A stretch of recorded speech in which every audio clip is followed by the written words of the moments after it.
Hello， 大家好，欢迎来到大叔中文，怎么这么兴奋呢？今天主题好像意思不可以不兴奋。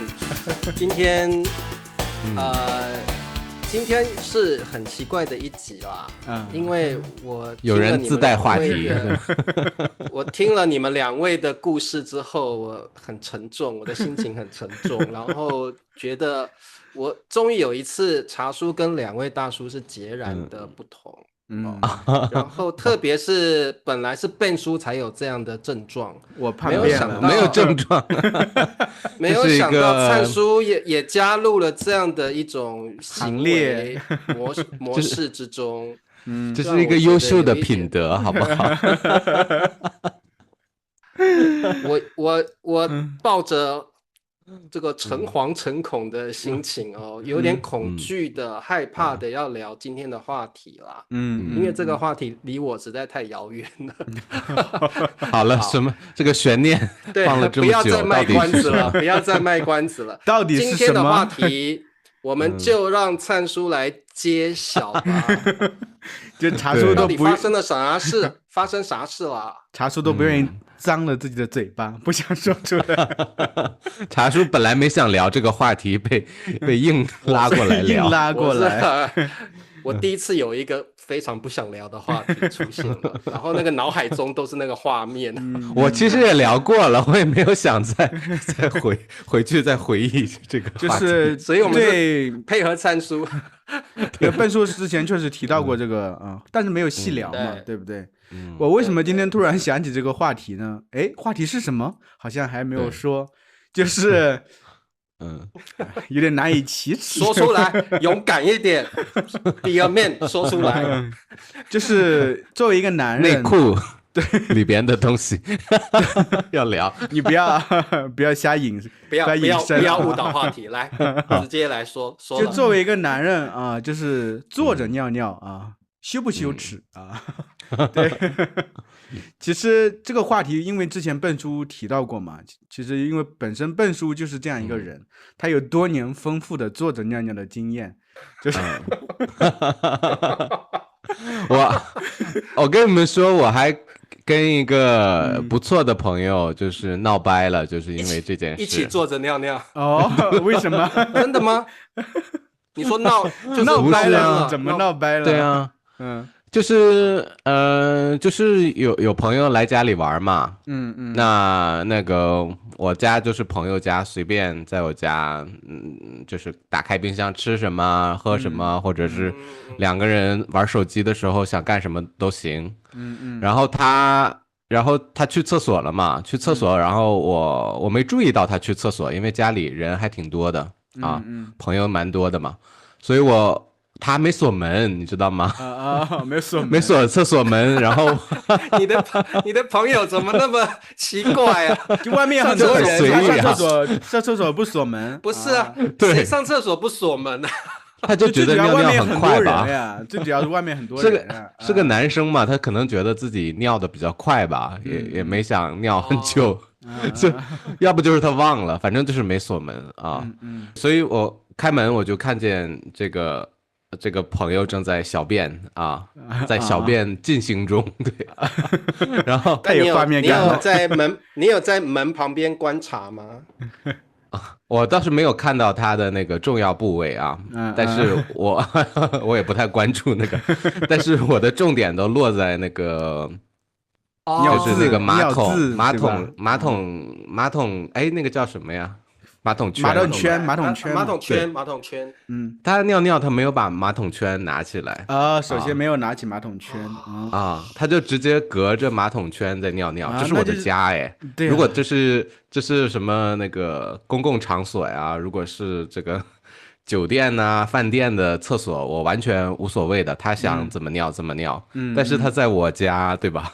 对，然后外面还有男生女生都有，然后他就是。然后你可以看到那个尿液已经有2滴已经滴在那个马桶圈上了，肯定会滴上去的。那个说实话肯定会滴上去，你要没有那我也不能说什么，对吧？对对。但是我肯定不好意思，就是跟他就是直白的说或者批评他，但是这件事之后，我以后就再也没联系过他，也没有邀请过他，就还平常还觉得是挺聊得来的朋友，还一起那个吃饭什么的，但是因为这件事儿，我很介意，然后我就这边主动的跟他断了联系啊。你是跟他因为这件事情跟他断交了，不再跟他联系了啊！但我们当然我没有太严重说这件事情，但是他没有我觉得主动挺不找你吗？礼貌的不是很奇怪你不和他联系就了？酒肉朋友啊，酒肉朋友也不是真心朋友，哦所以就那就无所谓了。啊那，是对，好，所以我们帮同学们厘清一下，所以到别人家里上厕所没关系，门不关无所谓，站着尿尿也可以，以啊，也可以。但是门不关不是最大的忌讳，最大的忌讳就是马桶圈没有拉起来，对啊，对不对？对啊，我也会觉得蛮恶心的，因为我如果小号，我一定会把马桶圈拉起来。我在家里也是这样子，对。按道理你去别人家你会很不好意思吧？因为有时候去别人家就是尿尿的时候，就是马桶圈肯定拉起来了，但尿完有时候不小心控制不住，尿1-2滴到那个边上一点点，我肯定会拿起纸赶紧擦掉，因为你会让别人看到会觉得你这个人怎么这么不注意，对不对？还有一定要冲水啊，冲水是肯定的，不用说的，基本的就是自己把尿渍擦干净，然后冲水。看我们的检查我会检查一下没问题了我才会离开，毕竟是别人家嘛。对对对，因为我会换位思考，有时候我可能在公共场所确实就是即使我拉开那个马桶圈，然后尿到那个边缘，马桶的边缘，会尿到。我觉得擦一下我也不会很用力的擦一下，只是把那个表面的那个对啊尿吸一下，是的，其实感觉好像把那个尿渍有给扩散开。就是也没有特别的干净，对吧？你也毕竟不是自己家，你也不会沾水啊，或者是很用力的表面处理一下，我觉得其实应该也就差不多了。你不可能真的拿个什么东西在那真的擦。对啊，公厕比较无所谓，真的。对，是的，比较无所谓。是的。也这个其实不是我们的主题哦，主题是坐着尿尿哦。其实有一点关联，因为Ben叔这么 care，是因为他在家里是坐着尿尿，他非常注意马桶圈的卫生。对对对，他看到别人这样子，他无法接受。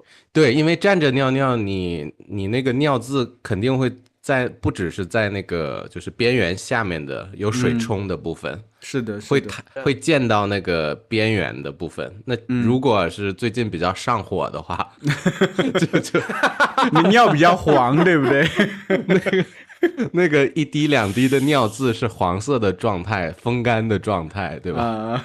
就看着很对，而且可能不舒服。很多女性听众可能不清楚男性的状态，男生有时候小便会天女散花，啪啦啪啦啪啦啪啦，然后就。那就是好像最后1秒会抽搐一下是吧？还要抖一抖是吗？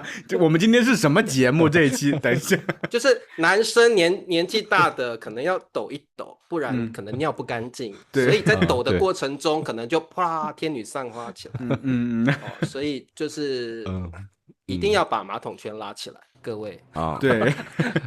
还有为什么会不是除了抖自己也会抽搐一下？是为什么？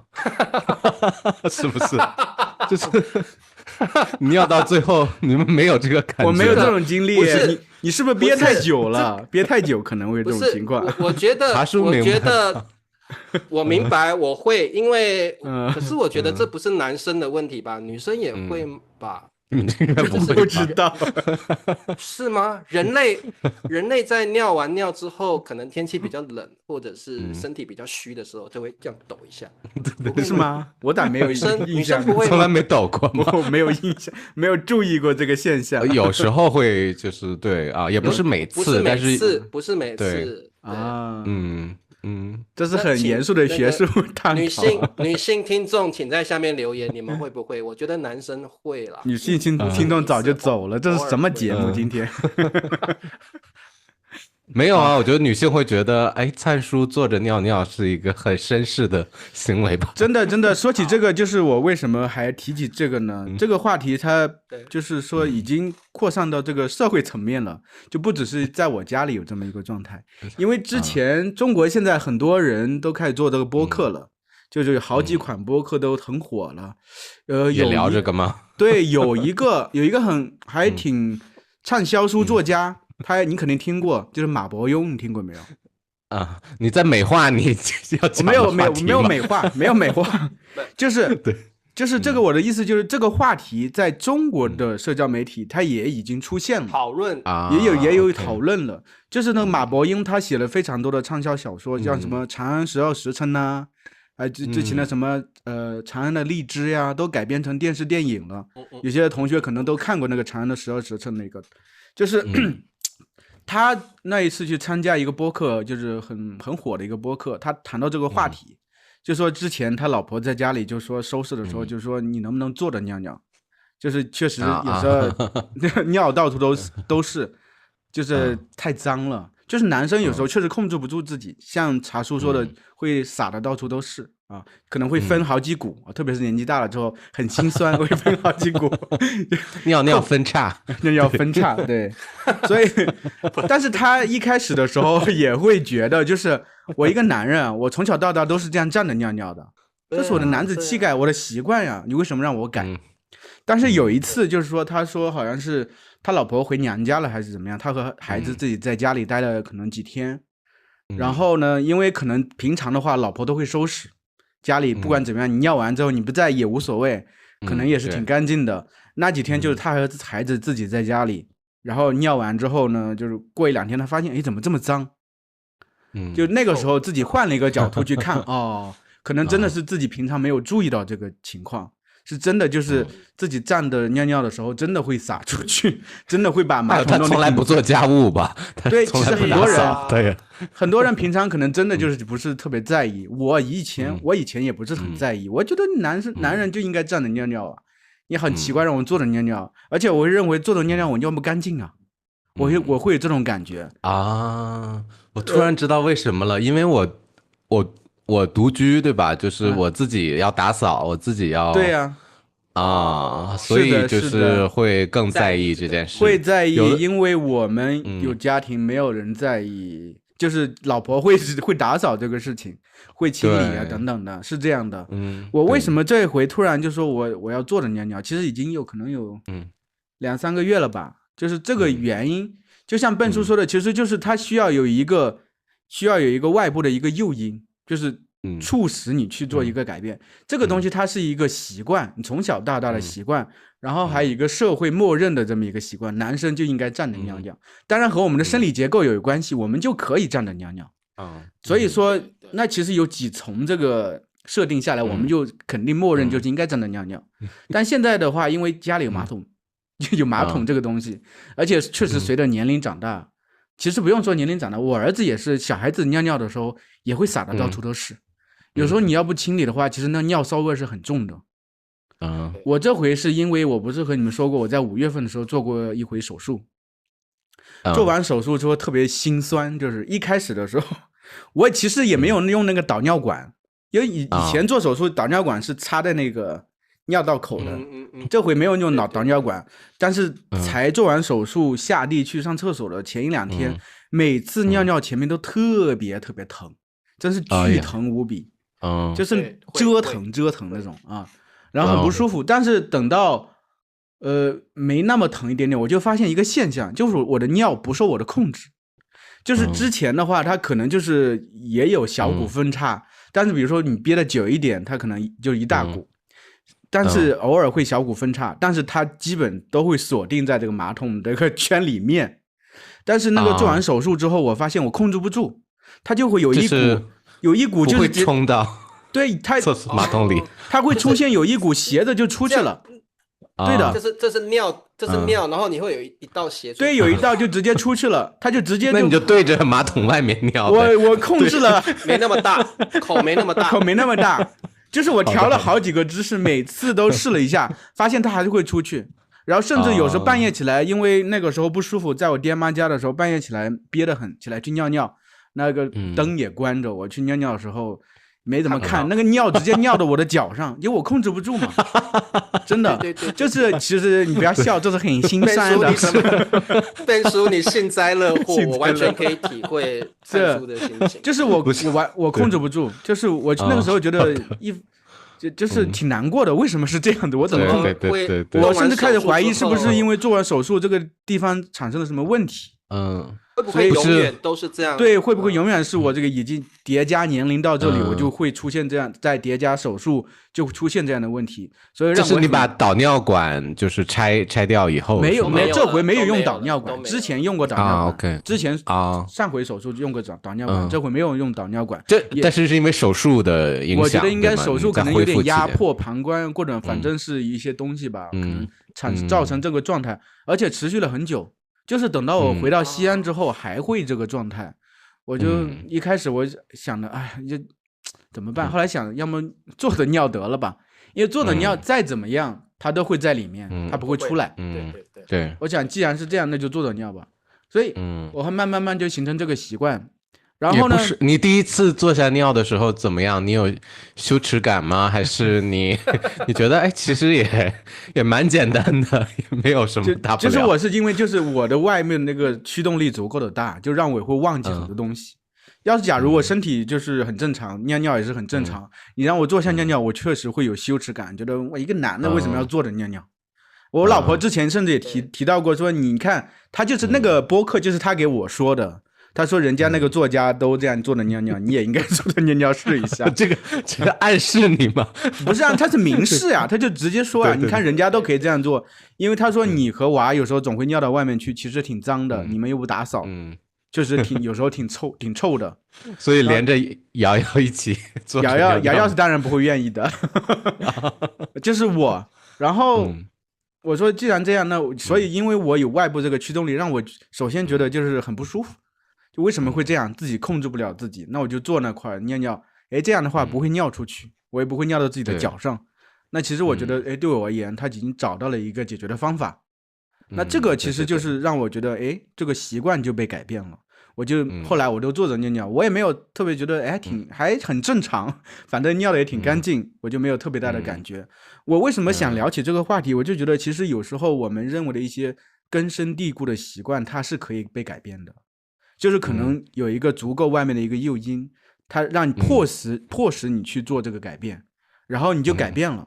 曾经让你会觉得一个根深蒂固永远不可能有变化的一个东西，它就产生了变化。然后变化之后，好像有一条新的路径出来了，还可以，也挺好的。我也没说实话，现在我也没有觉得羞耻感，我反倒觉得也挺干净的。然后呢，就是也不用被老婆说啊，成天怎么尿外面啊等等，马桶它是干净的。家里它这个马桶边上没有尿渍味，也没有尿渍，也没有那尿骚味。那其实我是觉得，反倒还挺好的，就是你破除一下这个观念，其实也没有什么。所以你打算坚持下去，对吗？我当然打算坚持下去啊！对我而言，习惯了吧？已经习惯了呀，我就坐着尿尿，我觉得挺好的。我是这个样子。但是现在还分叉吗？还分成好？我没有观察，怎么把我的问题问掉了啦？你把我的问题问走了。有，其实因为你去公厕的话，你还是要站着尿。我明白你的意思。对，在外面公厕肯定是站着尿尿。我确实也看过，它不分叉了。我觉得应该是那一段时间，就是手术完之后复原中。对，复原中。然后现在你可能在比如去商场去尿尿的时候，肯定是站着尿尿的。所以我觉得吧，将来我们老了之后，机能都会退化，所以早晚都要分叉和尿失禁的，所以不如早点开始适应，对吧？我现在有几个问题要问灿叔啊。首先就是第一个已经不分叉，也就是你的排尿已经是正常状态了，对不对？所以第一个问题就是，当你第一次决定要坐在马桶尿尿，那个时候那个感觉是什么？这是第一个问题。第二个问题，你是在马桶上尿过几次之后才跟你老婆分享这件事情？我们要你的心路历程啊！对，你升华的太快了。我不想把这期都集中在我身上啊！我怕学生们说我话太多。这是你的主题啊，就得问你。这也可以是你们的主题啊。对，等一下我要问变叔了啊，好的好的。其实我想不起来，因为我觉得第一回尿尿是什么状态，因为那个时候因为你太在乎，就是不想尿出去了，所以你就坐上面就尿了。尿完之后你会关注的就是，哎，这回不会尿出去了。然后在那个当下的状态，就是本来你就很憋，你也没有时间，因为脑子它在。我是大部分情况下是单线运行的这么一个人，我就在一个情况下，一个时间内我只能想一个事情，做一个事情，所以我觉得我没有特殊的感觉，因为那个时候对我而言，他已经足够让我克服这种觉得羞耻感等等，那就行了。然后呢，让我也不会觉得真的要让我尿到外面去，我才觉得很羞耻，每回尿到外面才觉得很羞耻。但是这里有一个 bug 哦，就是什么 bug？基本上坐着尿尿一般不会出去啊，但有时候你角度就是错了的话，也可以从那个马桶盖跟那个马桶身中间的那个缝隙就是飞出去。不可能，这个我没有试过，我没有经验。角度问题啊，我觉得角度问题。不会，我觉得茶叔你不知道，你可以试试。我的意思是说。我可以理解灿叔回答第一个问题的答案，因为小号是一件私密的事情，只有自己在，所以你可以没有所谓的羞耻感，或者是担心别人知道，所以这个就是进阶到我第二个问题。如果你要把这个事情分享给别人，那可能要有一些心理的关卡要过，所以你是什么时候跟灿嫂分享你坐着尿尿这件事情？对对，这个确实他到现在还不知道。他知道，因为刚好现在我插一句啊，我就插一句，就是小号也是尿尿，也是小便啊，都是那个，还有嘘嘘，对，我怕我们一直在换这个词汇，大家听不懂啊。可以说然后大号解手，然后大号就是撒尿，对，大号是拉屎大便，好，拉粑粑。拉臭臭够了吗？要引出这儿那个这一集的词汇太奇怪了。好，来继续。对，是这样的，因为刚好就是我们家有个马桶，那个马桶坏了，就他马桶坏了，就是我们这边用的是那个智能马桶嘛，它会冲屁股，对吧？然后你起来之后按一个按钮，它就开始冲水。那前阵子要聊一下一会儿，我不想再聊那个智能马桶。然后那个刚好这坏了之后一开就是冲水不利。一开始的时候就是它本来马桶是有2层水的，上面有一层水，下面有一层水啊，下水有2个啊。下面结果一开始是下面那个水有问题，下水有问题，上面水会出来，下面那个水很不利，就是你的排泄物冲不怎么走了，这个时候需要用。就是接盆水这样倒下去很麻烦嘛。后来我老婆就去网上查了查，然后发现它可能是里面那个水泵给有问题，他就找，可能首先第一反应就是找这个当时买马桶地方的人找人维修。找人维修呢，当时一开始是找了一个师傅维修，但那个师傅之前来过我们家，就是我们之前马桶出现过一个问题。然后那个时候呢，我们其实在保修期的边缘，但是我老婆当时找的是去买马桶的那个人就说啊，既然这样就算你不要钱了。结果那个师傅来之后呢，他本来是可以来赚钱的，所以他当时来的态度特别不好，给我们换了，然后就是气鼓鼓的，就是这种感觉。所以结果后来就是这一回再找那个人家的时候，我们听声音还是这个师傅。然后我们就问这个东西，因为我们已经知道里面是那个排水阀出问题了，所以呢，就是问那个师傅要多少钱。那个师傅狮子大开口，300块钱。我和我老婆到网上一看，就是查一下，就是买这个同样一模一样的东西，可能100块钱就能解决。对，你只要自己会装就行。所以后来我老婆就想，干脆我们自己装得了，就自己就和那个师傅说，我们不需要，我们自己看着办吧。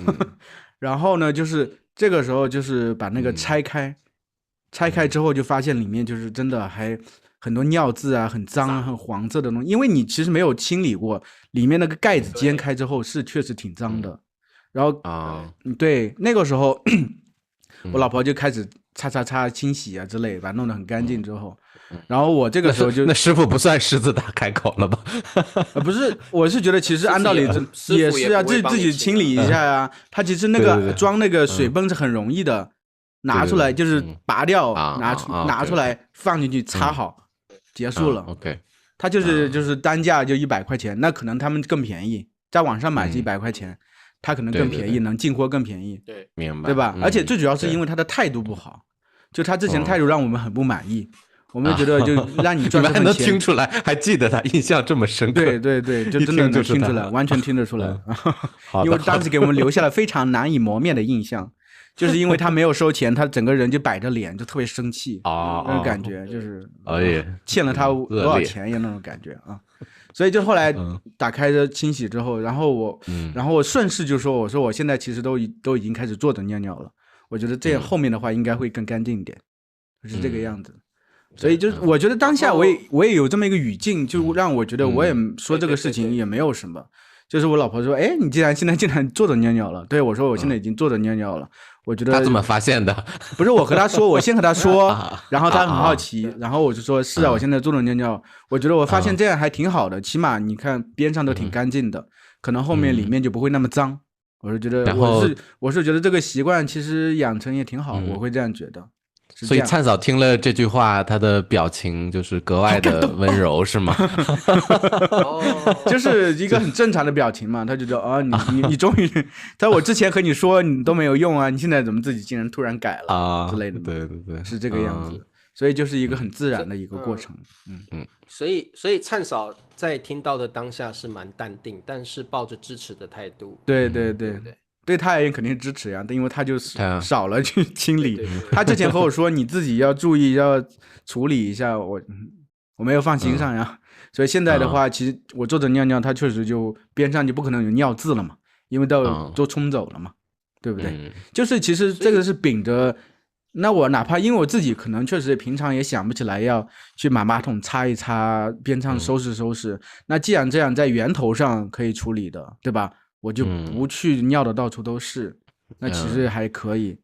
因为这个事情让我突然想起，就是我老婆她哥嫂家，就是她哥有一个儿子一个女儿，然后有一天他嫂子在群里，就是我们就是我老婆还有他爸妈他哥嫂他们这个群里头发了一张图，上面写的就是怎么说，尿完就是尿时候不要尿到外面去，就是在家里他自己家里就是墙上贴的这张纸，他是专门给两个就是他们家的老公和儿子看的。然后为什么又要发到群里呢？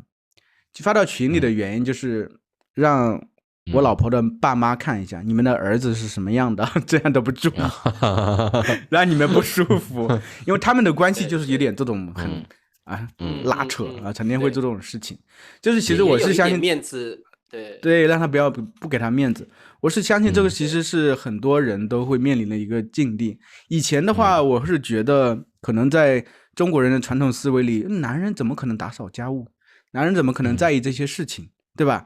但是你现在就是换一个角度，就像笨叔说的，因为他自己是独居，他就需要打扫家务，他就需要注意很多事情。那对于很多就是比如说有女朋友的或者有家室有老婆的男人，大部分其实不是很在意这些事情。不在意的话，你不认为它是一个问题。然后小时候你家里的话，你从大部分中国的男生啊，因为父母对自己的男孩都是比较宽容的，大部分不需要做家务。妈妈是不需要男孩子做家务的，所以男孩子大部分对家务他到底有多琐碎多累人完全不知道。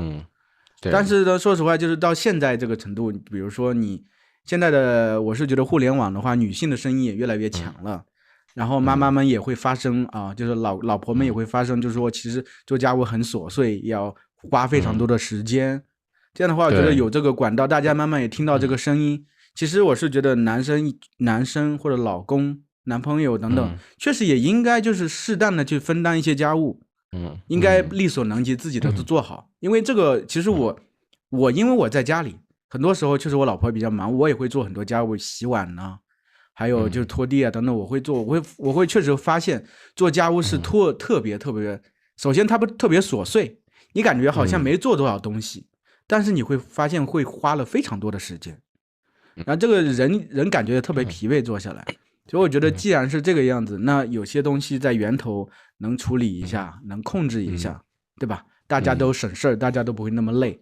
所以其实归根结底是有这么一个角度。虽然说一开始的原因是因为我尿尿分叉，分叉很夸张，但我觉得在最底层，我还是觉得其实这样做的话，对整个家庭它其实是减少一些就是不必要的家务的这么一个作用吧，我是这样想。那你不要培养一下瑶瑶吗？培养呀，你就说啊，瑶瑶你可以站着尿，但是以后厕所马桶都交给你。对，现在就是有时候他尿完之后，告诉他你尿出去，你要把它擦掉，自己清理，起码自己要清理掉，就是这个样子。对，然后你说不然你也可以坐着尿。这个是说不出口，我自己就算了。所以灿叔刚刚说不出口，就是说其实我们很难把这件事情推己及人，对不对？就是对，自己做还可以，对，现在全世界都知道了，说不出口。其实灿叔会做，是因为有一个很强烈的外在因素，所以他必须让自己习惯这件事情。但是如果没有这个外在因素，可能马桶还是会很脏，因为还是会站着尿尿，对不对？对，所以不过我一直觉得啦，这件事情就是有点本末倒置嘛，就是说。你就尿完尿把它清干，我不是在批评任何，我知道你有你的角度嘛，不擦干净的，对，我的角度就是我没有人教我从小到大就是我尿完尿一定会检查一下，如果有尿渍，就这个很难避免嘛，你就拿卫生纸把它擦干净就好了。所以对我来说。不存在我一定要坐着尿尿这件事情，因为我一定会清干净。但是茶叔，现在你既然聊到你的角度，我很好奇。对啊，就是你家来挑战我。因为你家不只是一个男生对吧？除了你之外，还有爸爸和哥哥对吧？你们家谁打扫啊？就是我哥不打扫，我就先实话实说。但是我跟我爸都是会，我爸在我妈还在的时候，他也不打扫，这是对的。我跟我妈都会把尿渍这些东西处理干净。对。然后我爸跟我哥是不会把马桶圈拉起来，我有这个习惯。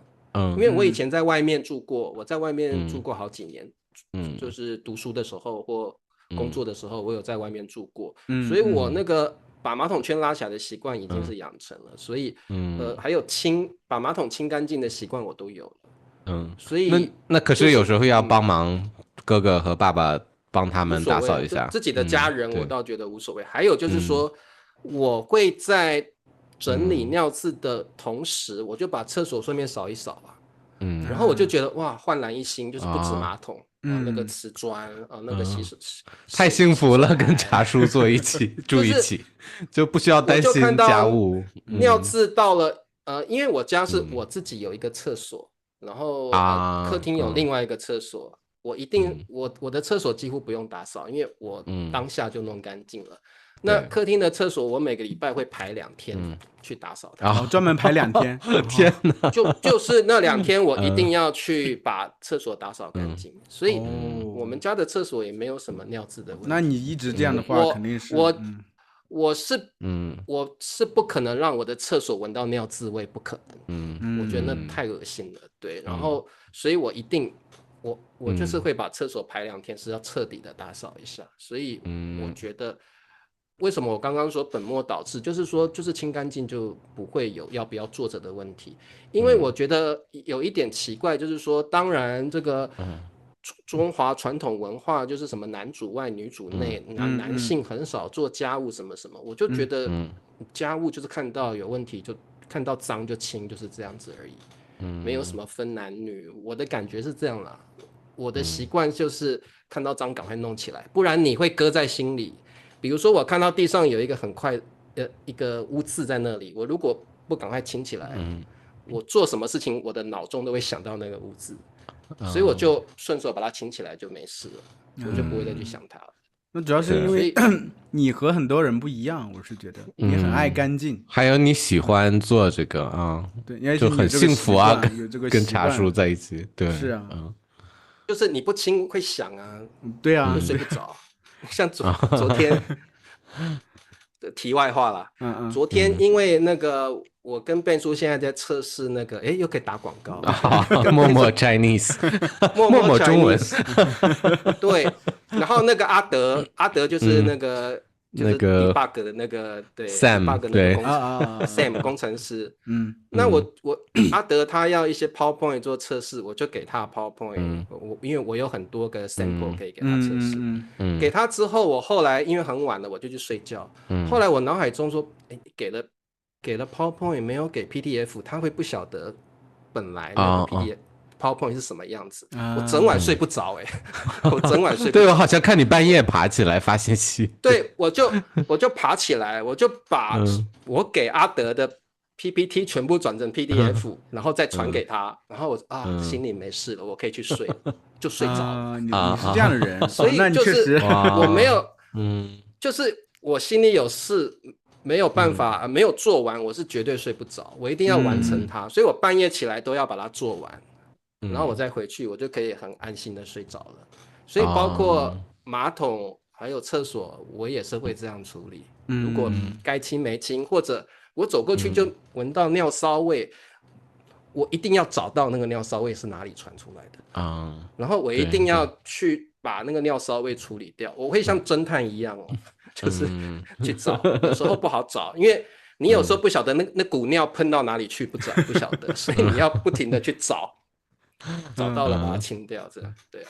那我主要觉得你这个人和一般的男性有点不一样，真的就是传统上的中国的大部分男性他不是那么喜欢做家务，而且大部分人自我定义就是我是主外的，那我其实家里的事情我是不怎么操心的，我不愿意操心，而且还有一个习惯，从小到大确实在中国传统家庭里头，做妈妈的一般很少让男孩子去承担家务的，是吧？比如说你好好学习。你把自己的事情弄好就可以。学习要是有女孩的话，就说你要需要帮助妈妈一起来弄，对吧？所以大部分男生对于家务这个事情其实做的是很少的，所以他等到他结了婚之后，他没有这个意识，觉得我需要做家务，没有意识这个东西家务有多么琐碎，有多么麻烦，所以他也觉得心安理得，我就是这样啊。就因为茶叔不一样，因为茶叔是一个非常细致的人，甚至有时候对卫生特别有点小偏执，就是特别是半夜都睡不着觉。那你这种人其实根本不存在这个问题，我是觉得。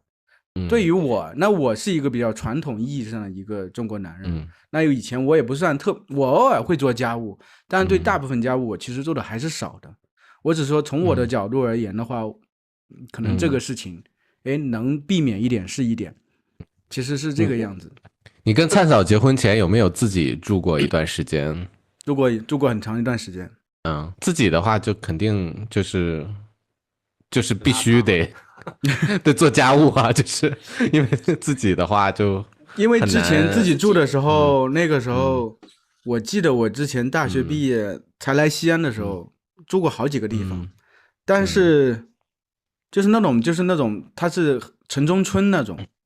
它的马桶是蹲坑，它小小的一个房间可能就能放下一张床、一个桌子、一个柜子就没了。蹲厕，对吧？蹲坑那种，其实它本身也挺脏，而且你也没有整个房间，说实话光线都特别暗，而且等打开的那个厕所灯一拉开都是那种黄不拉几的那种灯，你也不会特别在意到底有多干净。那个时候其实也没有打扫了，不需要打扫，没有这个想法去打扫，就整体大概维持表面上差不多就行，没有那么想。后来其实是灿嫂去了陕北之后，我已经住在我们之前那个房子，我自己先住进去的。我们那个时候已经结婚了，我先住了一段时间，住了1-2年，先我住在那里。我好像没有特别注意，说实话，我只是因为当时在家里也没有。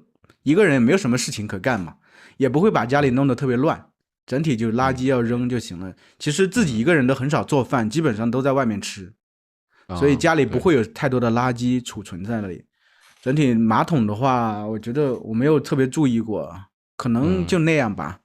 我没有特意的去打扫，偶尔有时候就是我之前也说过，我偶尔就是可能1个月左右我会抽一次风，就是会把家里稍微打扫一下，把那些书架的书全部重新理一遍啊，按照这个高高低低理一下，就是这个样子。但整体没有特别在意这个事情。对，但蹲坑无所谓了。蹲坑啊，到后来就是那个房间它是马桶的，但是对的，我是整体而言是一个比较能凑合的人。因为那个马桶其实曾经出现过一些问题，就可能排水不利啊或者怎么样，我也就是能凑合就凑合。后来就是因为他当时好像装的时候就是底下那块有点没有对准，所以它排水就整体比较小。但是呢，对我而言，我可能就是从小到大养成的习惯，就很多事情，我爸妈也是这个样子。我爸妈家这个天花板，真的，我现在回去，天花板上面有裂缝，他们就是在上面贴了几个这个胶布，然后地板就是开门那块地板，因为他们是木地板呢地板都烂掉了，然后他们在上面盖了一个毯子，就是遮住就行了。就是我爸妈家的很多东西都很凑合。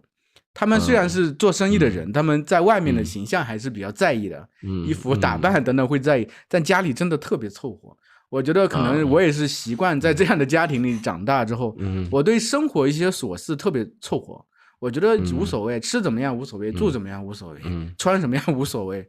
我整体是首先可能我觉得我的性格底色是这样的，所以整体很多事情都不是特别在意，包括这个马桶也是不是特别在意，是这样。对，不会像茶树一样这么细致。对，没有，我也没有很细致，就是你像我穿着吃，我也对这些东西也一样，对，就是有些事情我会比较细致，是真的，但是像穿着吃什么，我也没什么。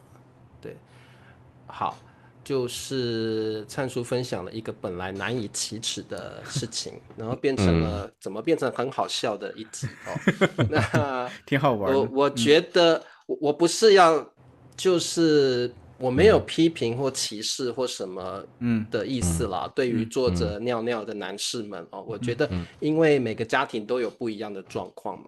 如果你的家庭是需要你老婆也希望你就是坐着尿尿，你也可以接受，那你可以慢慢去习惯这样。在底下留言啊，可以匿名留言啊。我觉得这个老婆们应该发声啊，然后让大家知道这是一个正常的事情啊。其实习惯成自然。